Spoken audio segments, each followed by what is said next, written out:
Welcome to the Alpine Church of Spiritual Living. I'm going to read the thought for the week, and you can join me as I get down at the bottom. Summer is upon us. Gardens are blooming, veggies are sprouting, birds are singing, and temperatures are climbing. So it's easy to see beauty everywhere, right? That has been our theme this month, Behold Beauty Everywhere. This Sunday's message is beautiful inside and out. As mentioned this past Sunday, beauty is in the eye of the beholder. To see beauty on the outside requires beauty begins on the inside. Just like all the other qualities of God, one must first possess these qualities within in order to demonstrate them without. And the truth of the matter is that we all do possess all of God's qualities, be it love, order, power, beauty, joy, abundance, peace, etc. within us, since God is present everywhere, in everything, full force. If we don't honor this truth, however, and think and subsequently act otherwise, we withhold and stymie these forces. As within, so without is an ancient saying that holds true in my book. In truth, we can have all these qualities of God, yet if we are unaware and are non-believers, it benefits us and the world not. Take a look, an honest, inquiring look, at a particular situation that causes you stress and upset. Then go within and petition your higher self to reveal to you what of its qualities needs to be brought forth and cultivated. If you earnestly listen and want to rise above the dilemma, your heart and mind will soften, and you will be guided to right and perfect action. Think of yourself as beautiful.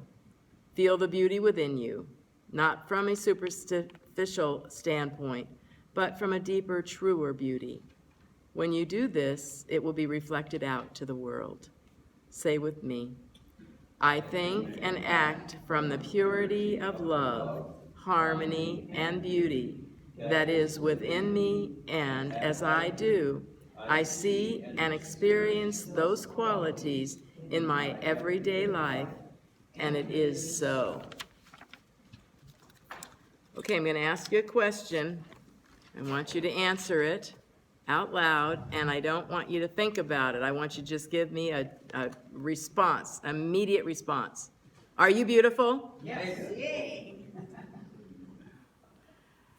If you said yes, I applaud you. If you said anything else, you may have said yes, and just with the thought that that's the right answer.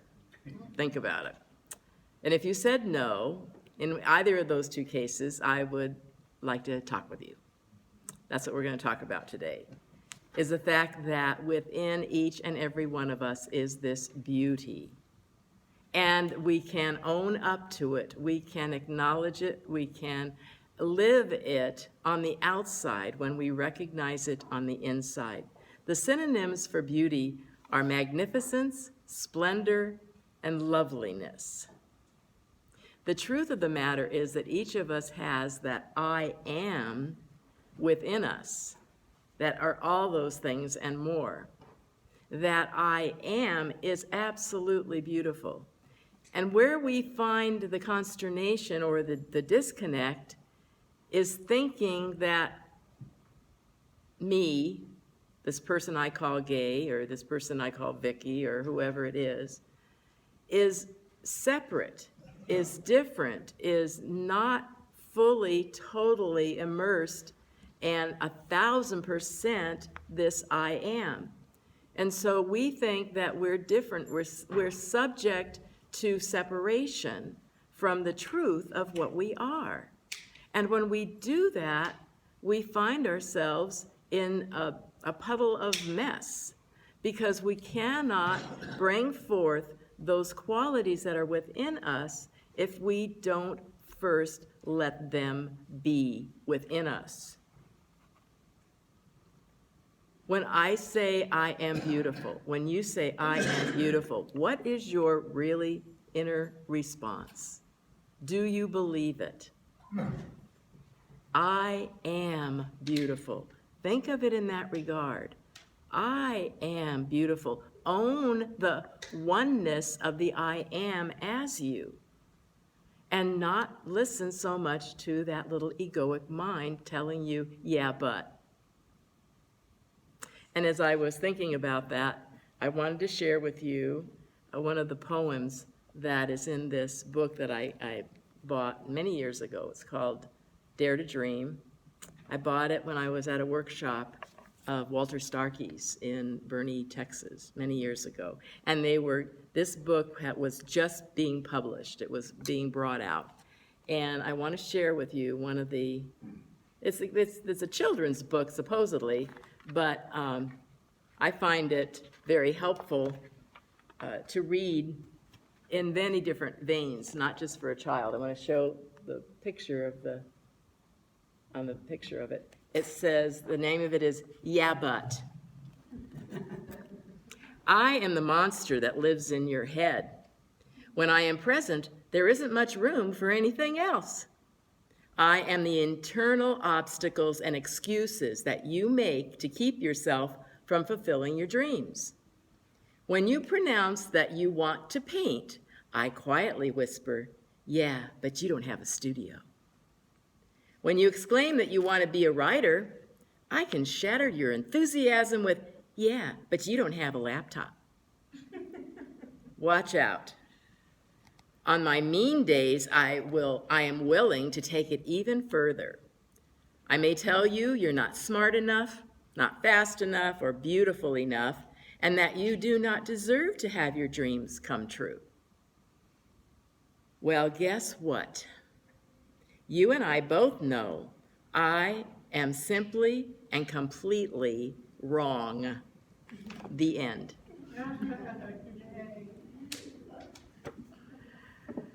That poem is highlighting or focusing on our holdbacks, our withdrawals for our dreams, for our goals, and so forth, right? Because he gave those examples. What I'm talking about today is a little deeper than that, because I'm talking about our holdback with our recognition and acceptance of our oneness with the one capitalized, one presence and power. Oneness with all that is. When we listen to that yeah but voice, it's our egoic mind, and it draws us into comparisons, it draws us into judgment, and it draws us into excuses. And we are all so familiar with that dialogue. It happens to us time and time and time again.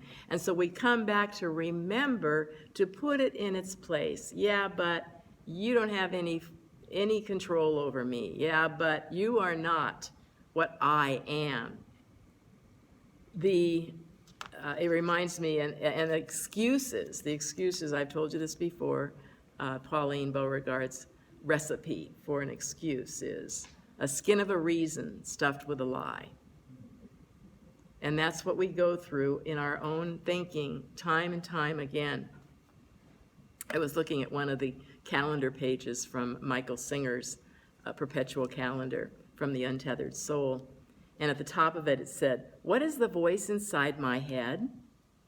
And below it said, "The narration makes you feel more comfortable with the world around you." Like backseat driving, it makes you feel as though things are in your control. We can't control our lives by the back seat, but we try to. We try to think that I can make this happen. I remember driving with somebody not so long ago, and it was one of our back roads here in Alpine, and I'm familiar with the road, and I'm driving it the way I want to drive it, and the person kind of clenched their fists on the armrest, and, "Oh, you may want to slow down here." And she was trying to be a navigator, not back seat, but side seat driver.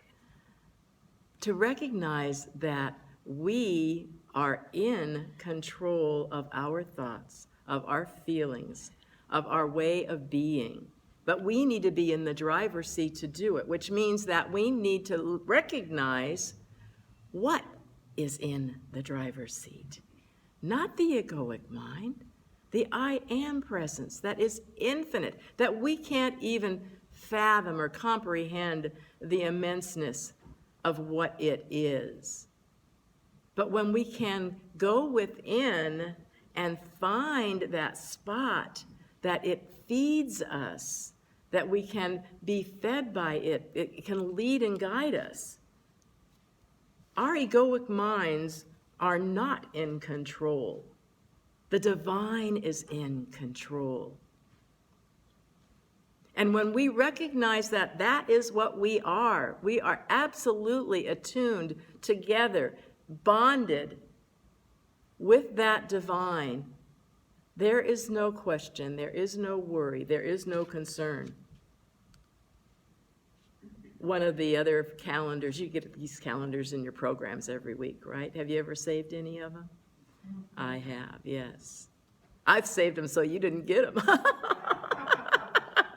that's okay. I'm going to share one with you that Wayne Dyer.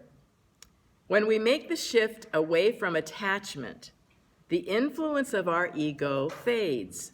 We replace attachment with contentment.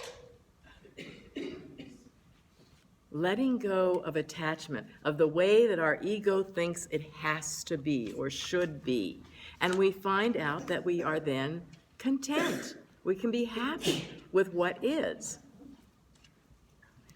We are talking here this morning about feeding ourselves from the inside and letting that show up on the outside. One of the other Wayne Dyer quotes, "You can't get prune juice from an orange, no matter how hard you squeeze it. You can't give hate if you have only love inside." So true. So our work, our test, our assignment is to go within and to feel the love that we are, to acknowledge it, to let it feed us, and to be accepting of the fact that that is what I am, is this love. And yes, it is beautiful. I've been reading a book by Martha Creek. It's called Martha's Pearls. And it's just a lot of short little stories, little quips about different subjects. And one of them that I was reading was on crisis. What do you consider a crisis in your life? And she said some people act as a crisis is, oh my gosh, the airplane didn't take off on time, and now I have to change everything that I have subsequent to that arrival. The company that I work for is closing, and now I'm unemployed. It's a crisis that my partner is having an affair. It's a crisis that my loved one or a friend committed suicide. She says, looking at these, quote, crises in our life, evaluating them as a crisis, maybe we should ask the question, can we find peace in the mystery, the uncertainty, and the unanswered questions? We go through this life with lots of unanswered questions, with things that happen that were not on our agenda. And can we submit, can we acknowledge that this power that is within us is a mystery, but it is something that is so loving, so beautiful, so giving, that when we unite with it, we allow that to come forth into our experience. As I talked about in the thought for the week, maybe there's something going on right now in your life that's a consternation, that's an issue, a crisis perhaps you might even call it. If we go within and take the time and the honor and the recognition to ask our higher self, what quality of myself, of this higher self, needs to come forth and be buffed up? What quality of the divine needs to come forth from me so that this situation that I am having anxiety over is worked out, stress less, revealing the higher power, the higher source and energy that is within it. If I can just open my eyes and open my awareness and open my heart to what it is. But we first need to go within and allow ourselves to grow up in our spiritual qualities. I love that analogy, you know. So many times when something comes up in our lives, we start rearranging the exterior. If we're on the Titanic and we're rearranging the furniture, it does no good. Because the ship is sinking. That's the reality. And so we need to go back and acknowledge that within is a deeper knowing than perhaps what this little egoic, this yeah but mind can at first blush know. I love to look at nature and see all of the beauty that is there, all the truth that is there. Have you ever looked, I'm sure you have, I hope so, ever looked at a flower and looked at the precision and the intricate detail of the different lines, the different colors, the way the flower is made? It's absolutely beautiful. What a joy we have to be here and to experience all this beauty as we live in the mystery of it all. We don't have to know how a flower is made, why a flower is made. We don't have to know why I am the way I am. All I need to know is that there is a divine energy and presence beating my heart, breathing my breath, and living itself through me. And I need to allow myself to trust that it knows what it is doing and not try to drive from the back seat, not try to drive from the passenger's seat, but to allow that wonderful divine energy that is within me to present itself through my thoughts, through my actions, through my words, and let go of the judgment, let go of the criticism, let go of the excuses, and let the beauty that is within resonate, bloom, prosper in the exterior, in the without of my life. That's our job. Have a beautiful day, my dears. Love you.